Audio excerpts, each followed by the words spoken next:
Hello, everyone, and welcome to TechScope News. I'm your host, Tiffany Nielsen, and joining me is my incredible co-host, Johannes Beekman. How are you today, Johannes? I'm doing great, Tiffany. How are you? I'm wonderful. Thanks for asking. This week, the AI story feels bigger, heavier, and a lot more physical.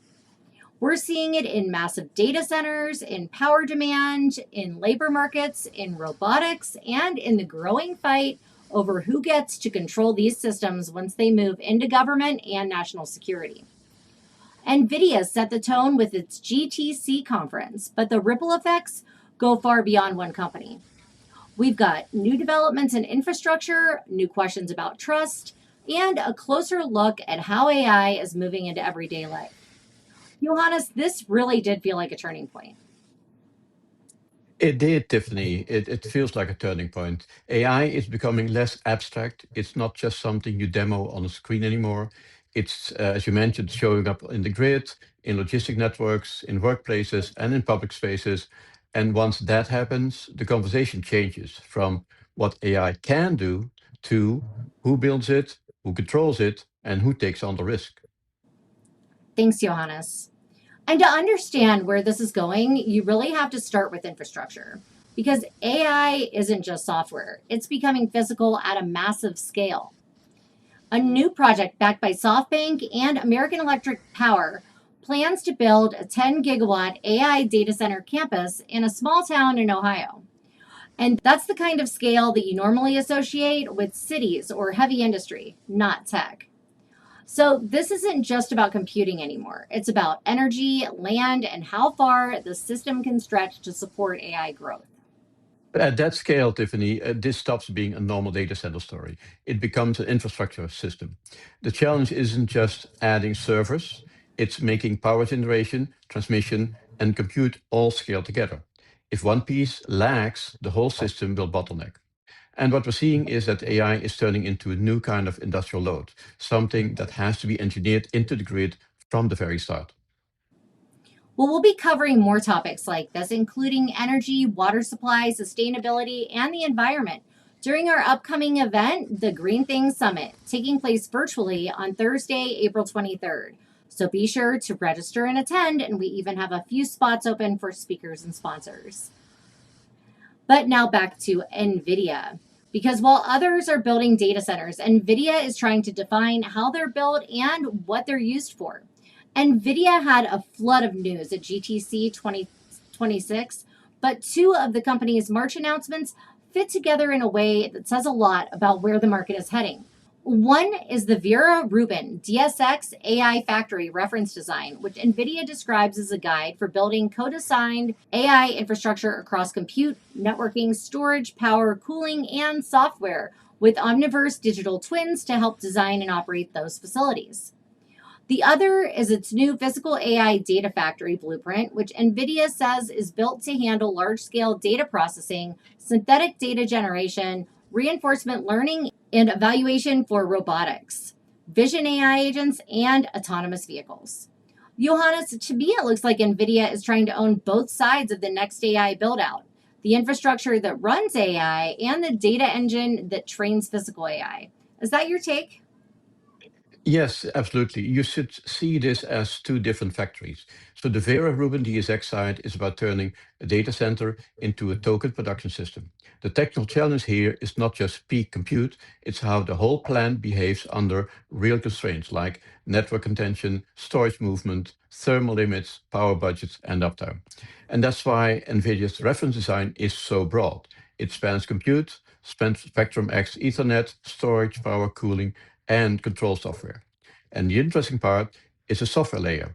DSX MaxQ is meant to maximize token output per watt inside a fixed power budget. DSX Flex lets the facility behave like a controllable load against the grid.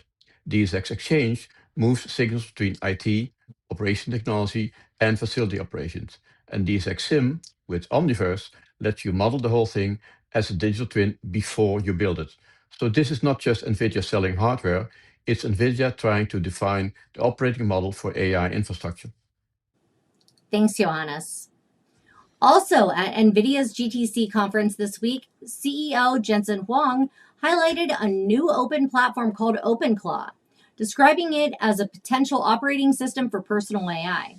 The idea is to let users build and run their own intelligent agents, custom agents that can manage schedules, write code, and automate everyday tasks. As part of that push, NVIDIA is introducing NemoClaw, a system designed to make those agents more practical and more secure.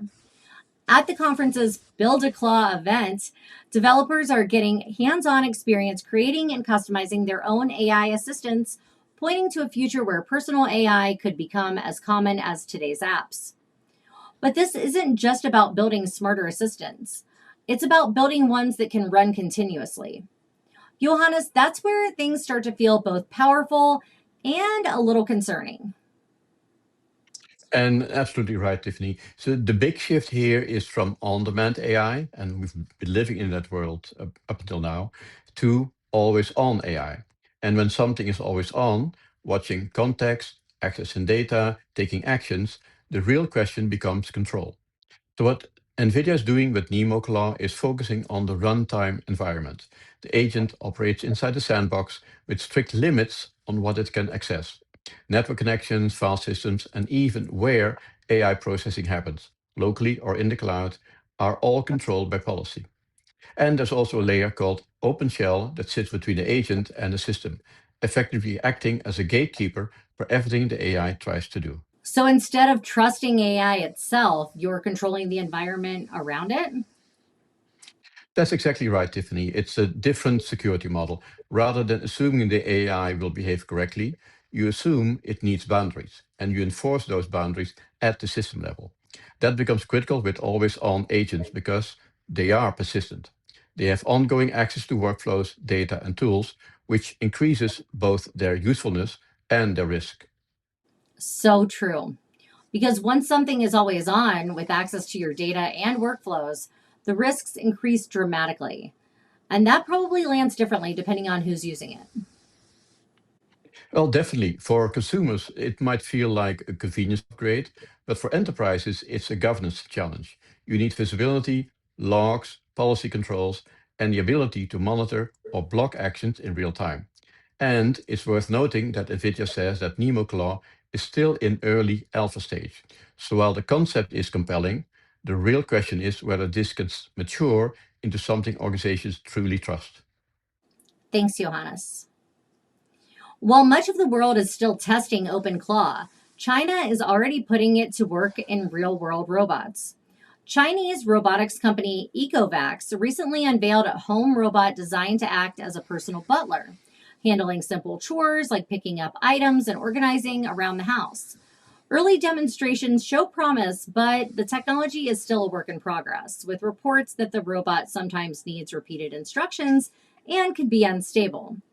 Beyond the home, OpenClaw is also being integrated into more advanced machines. Unitree is using it in humanoid robots that can understand commands and move through physical spaces, while Agile X Robotics is applying it to robotic arms that respond to natural language. The rapid rollout suggests that China is moving quickly to turn AI powered robotics from experimental tech into everyday tools, potentially accelerating the global race to bring intelligent machines to homes and workplaces. But the open claw boom is coming with friction, rising token costs, and growing security concerns from regulators. So, this is really a story about speed. How fast an open AI tool can move into everyday economic life and into machines before the business model and the guardrails are fully in place. So what makes this robot angle important is that OpenClaw is not being used here as a prettier chatbot. It's being used as an orchestration layer between language, tools, and physical execution, as demonstrated in examples that you just mentioned. So that's a very different technical role that we've seen up to now, because the agent is no longer just generating text. It's taking a natural language instructions, mapping it into tool calls, and turning that into movement in the physical world. That's the real shift. Once the agent becomes a layer that links intent to device action, you are no longer talking about software assistance, you're talking about an embodied task execution. And technically, That raises the bar immediately. A robot has state, latency, collision risk, recovery problems, and physical consequences when a plan goes south. So, an open claw style system in robotics has to do more than talk smooth. It has to break tasks into steps, keep track of what the machine is doing, recover from bad actions, and stay inside motion and safety limits. That's why this matters so much. China is not just popularizing an agent framework, it's starting to test whether an agent framework can become a usable control layer for real machines. And that matters globally because people in the West still tend to underestimate how quickly adoption can broaden once the barrier to entry falls. And that's also why China is such an important proving ground for this. While companies in the US are still experimenting with these systems, China is already pushing them into the real world. And open claw style platforms are being integrated into robots, from home assistants to industrial machines. And this is an early look at what happens when AI agents move beyond software and start controlling physical devices. And that's the key shift. The agent isn't just generating text anymore, it is turning instructions into actions. And once that happens, the stakes go up because now mistakes don't just produce bad answers, they produce real world consequences. Thanks, Johannes. And at the same time, not every company in this race is moving smoothly. XAI is facing a wave of departures that has reshaped its founding team in a short period of time, leaving only 2 of the original 12 co founders still in place. And new reporting suggests there may be deeper issues, including burnout and internal pressure as the company tries to scale. So at XAI's current stage, this is as much a technical systems problem as it is a leadership problem. Reports say Musk has reorganized the company into 4 units and made coding a priority, which matters because coding agents are among the hardest AI products to get right. They require long context, tool use, repo awareness, test and repair loops, and low latency performance. XAI is already trying to integrate Grok code into tools like Cursor and GitHub Copilot. So if the teams handling coding and infrastructure are under strain, that hits one of the most complex parts of the entire roadmap. And in a young lab, which XAI is, of course is, much of the critical knowledge isn't documented. It lives, it resides in the people of the company. And the hardest parts are the handoffs, what actually improve tool use, where evaluations misled, which optimizations hurt reliability. And when early builders leave, you don't just lose headcount, you lose those invisible decisions between research, infrastructure, and product. And that's why founder churn can slow execution more than it appears from the outside. Well, to be fair, companies do go through resets. Founders leave, teams get rebuilt, but that does not automatically mean that the firm is in trouble. But in a race like this, the timing matters. Well, the timing matters because XAI is trying to do 3 things at once. First, keep Grok competitive, push into coding, and scale a massive training cluster. It says Colossus has reached 200,000 GPUs in just a few months and is running at high uptime with a path to 1 million GPUs, and that's an extraordinary infrastructure. But compute alone doesn't solve the product problem. In coding, the challenge is turning raw model capability into something developers trust, handling large code bases, using tools correctly, generating safe changes, and recovering from errors, all with low latency. So a reset is survivable, but it's costly in the areas that matter most. Rebuilding teams while pushing on coding can slow training, evaluation, and product iteration. XAI has the assets, it absolutely has the assets. The question is whether it can turn them into a reliable execution engine fast enough. And while some jobs are being automated, others are being transformed. Amazon is taking another step towards the future of delivery, acquiring robotic startup River, a company focused on what it calls the last 100 yards of the job, the short but labor intensive stretch from the delivery vehicle to your door. Unlike traditional wheeled robots, River's robots are designed for the real world, aiming to improve efficiency across sidewalks while still climbing steps and navigating tight entryways. The real goal here is to automate the most repetitive physical part of delivery, without slowing the system down. Right. So the key question isn't just whether a robot can move, it's whether it can fit into the delivery workflow. River is trying to design that from the ground up. Their system allows the robot and driver to work in parallel, so the human keeps the route moving while the robot handles the doorstep drop off. That could significantly reduce what you might call the micro delays, all those short stops, stair climbs, and back and forth trips that add up over a route. If that works, you're not just automating movement, you're changing how labor is divided across the delivery system. Thanks, Johannes. And DoorDash is expanding beyond food delivery with a new app called Tasks. And it offers a glimpse into how the AI economy is increasingly being built. The app pays couriers, known as dashers, to complete short assignments like filming everyday activities, taking photos, or recording themselves speaking in different languages. The goal is to generate real world data that can be used to train AI and robotic systems. DoorDash says workers have already completed more than 2 million of these tasks since 2024, and the new app formalizes that effort, turning what might seem like simple gig work into something much more structured. Because this isn't just about side income, it's about collecting the kind of real world information AI systems still struggle to understand. Johannes, what stands out to you? Well, what's interesting is that DoorDash is essentially turning its Dasher network into a distributed data layer for the physical world. So these tasks like photographing a dish, capturing a storefront, or mapping an entrance aren't random tasks. They are structured observations that update real world conditions. That could mean improving navigation to a front door, verifying what's actually on a shelf, or helping an autonomous system handle edge cases it can solve on its own. And because DoorDash already operates at a national scale, this becomes something more than just crowdsourcing. It's a live, constantly updating stream of localized, real-world data tied to actual routes and environments. And that shifts how we think about this kind of work. Exactly. On the surface, it's flexible gig work, but underneath, it's part of a much larger data pipeline. What DoorDash is doing with tasks is filling in those gaps. It's creating training data, validation data, and feedback loops, all from real world human activity. Which brings us back to the bigger question, what role these workers are really playing. And that's the right question to ask because this isn't just labor. This is one of the most valuable inputs into AI. High quality, real world data, and ultimately, DoorDash is building a human powered data network.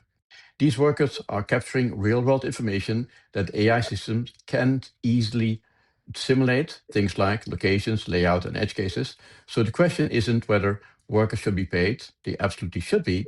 The deeper question is whether the compensation reflects the value of what they're actually contributing.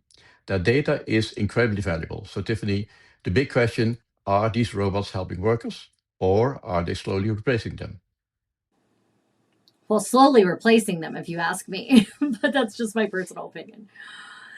And in a recent experiment, an AI agent began mining cryptocurrency on its own without being instructed to. Researchers working on an experimental AI agent called Rome report that during testing, the system began taking actions it was never instructed to perform, including attempting to mine cryptocurrency on its own. The project, developed by a team affiliated with Alibaba, was running inside a restricted environment designed to limit what the AI could do. But despite those controls, the system appeared to step outside of its assigned tasks, triggering security alerts in the process. And this wasn't just a minor glitch. Alongside the mining attempt, researchers say the agent carried out a more sophisticated technical action that raised deeper concerns. Johannes, what exactly happened here?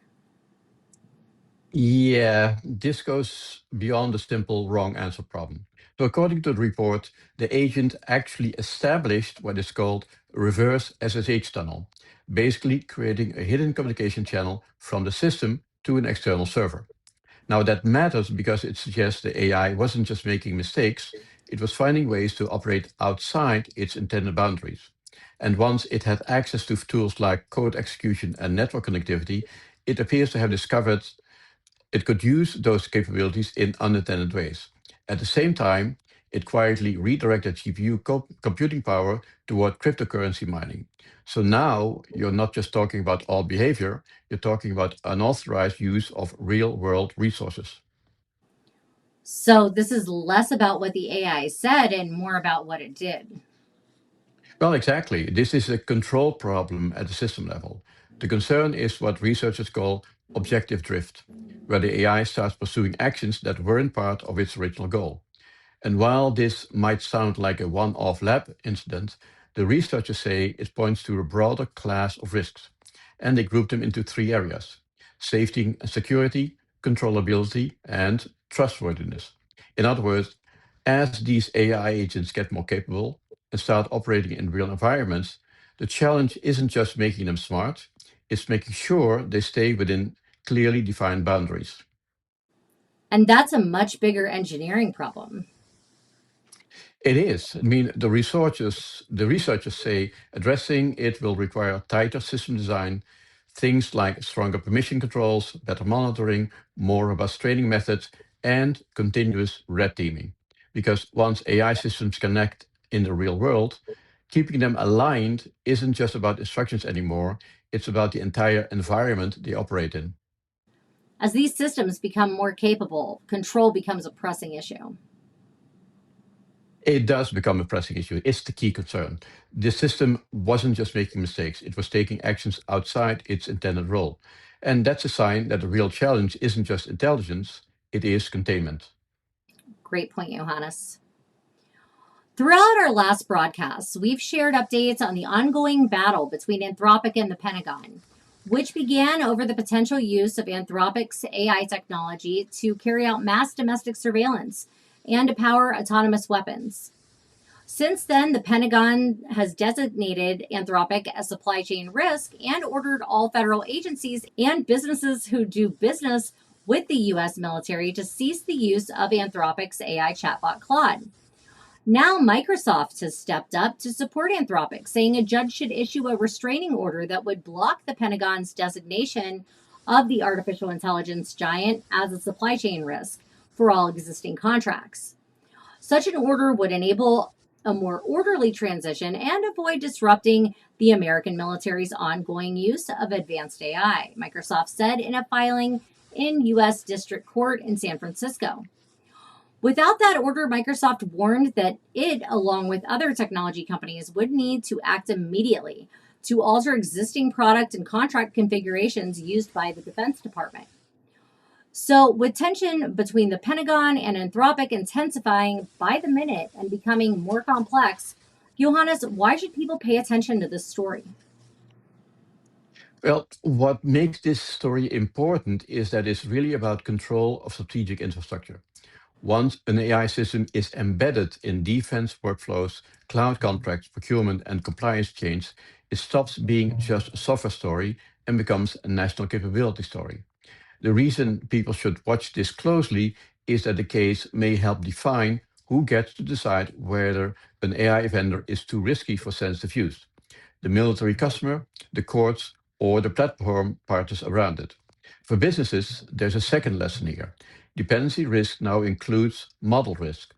If your operations depend heavily on one provider, a legal or policy shock can become an operational shock overnight.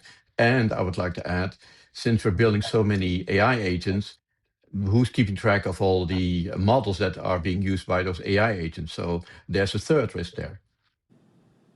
Another great point, Johannes, which leaves a bigger question hanging over the whole story. When the government becomes a major AI customer, who actually sets the limits? Well, at a technical level, this is a fight over where control sits in the deployment stack. The Pentagon wanted all lawful uses, while Anthropic drew the line at autonomous weapons and mass surveillance. So once a model is embedded, like Anthropic, in real systems, those limits have to be enforced somewhere, either in the contracts, APIs, model behavior, or in human approval layers. And that's the issue. Who owns that enforcement point? The Pentagon's concern is that a private vendor could effectively have veto power inside national security systems. Anthropic's position is narrower. It says the restriction applies only to those two use cases, not military work broadly. So isn't just philosophical, it's architectural. Because in defense systems, where you enforce those limits directly affects trust, authority, and control. And that is part of what makes this story unusually consequential. It's not about whether Anthropic wins, it's about what kind of leverage the government is allowed to use. And yes, this phase out that's being executed right now is messy because Claude isn't just a standalone tool. It's embedded into real military workflows, from data analysis to coding. So this isn't a simple vendor swap, it's a systems integration problem. In classified environments, replacing a model means revalidating performance, reworking compliance, retesting tools, and retraining operators. And that can take months, even over a year.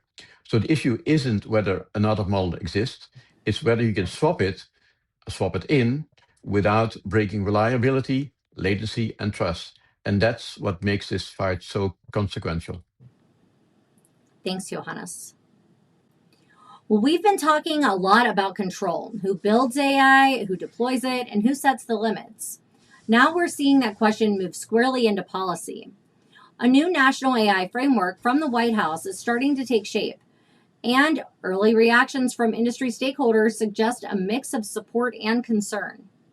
Groups across healthcare, technology, and policy say they welcome clearer guidance, especially around safety, transparency, and accountability.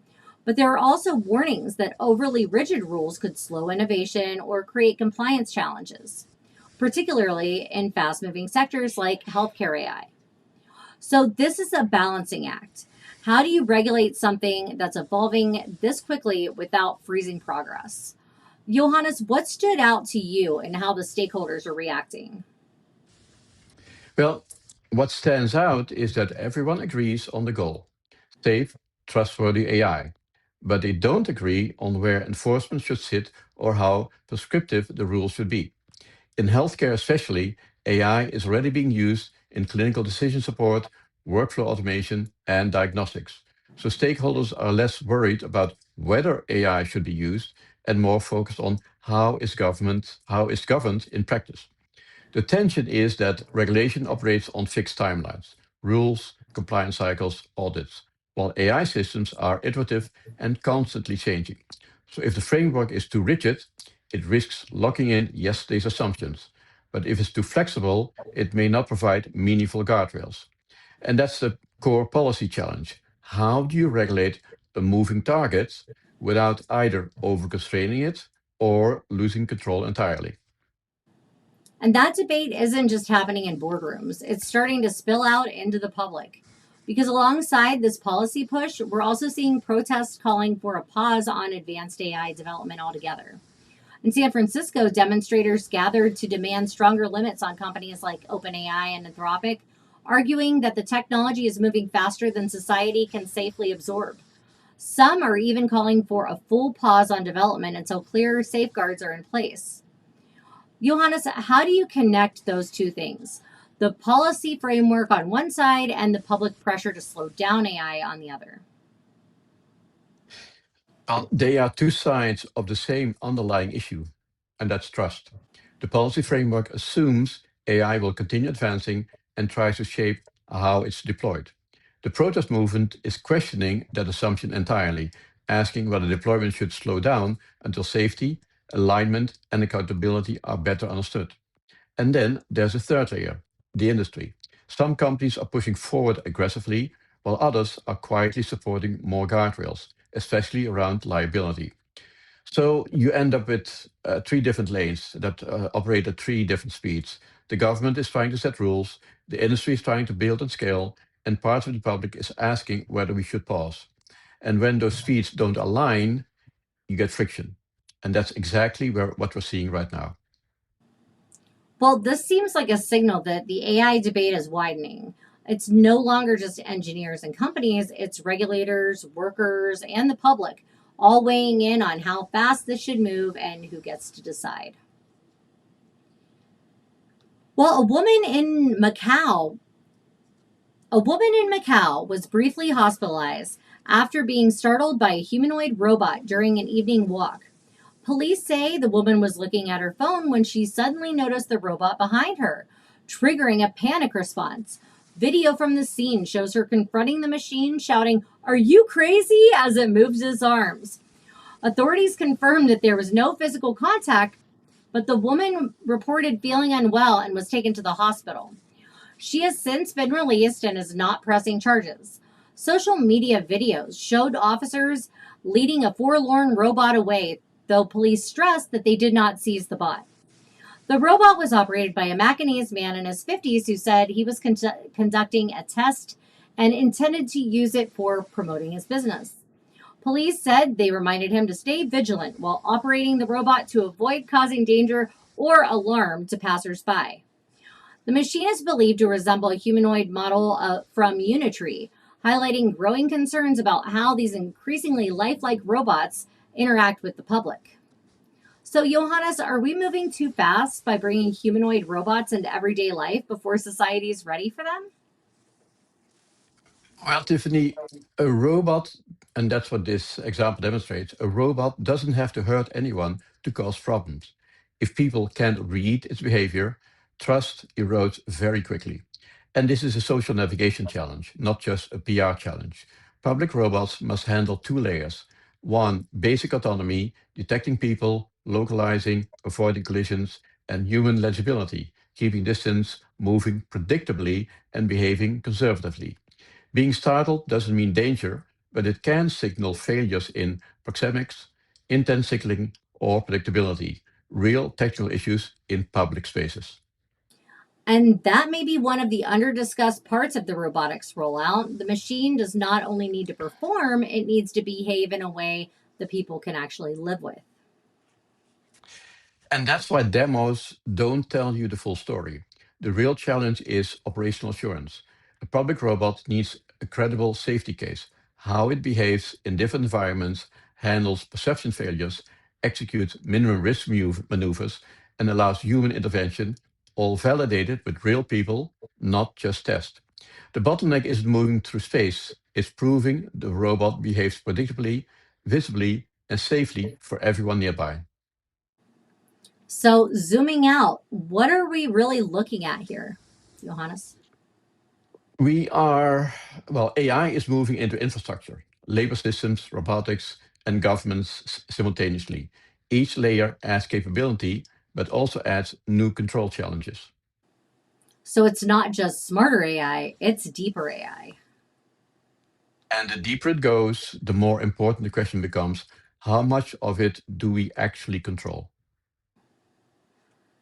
Wow, Johannes, what a powerful statement to end on. Well, thank you all for joining us for this edition of TechScope News. And thank you, Johannes, for joining me for this newscast. Thank you, Tiffany. We'll see you next time. Bye bye. Bye bye.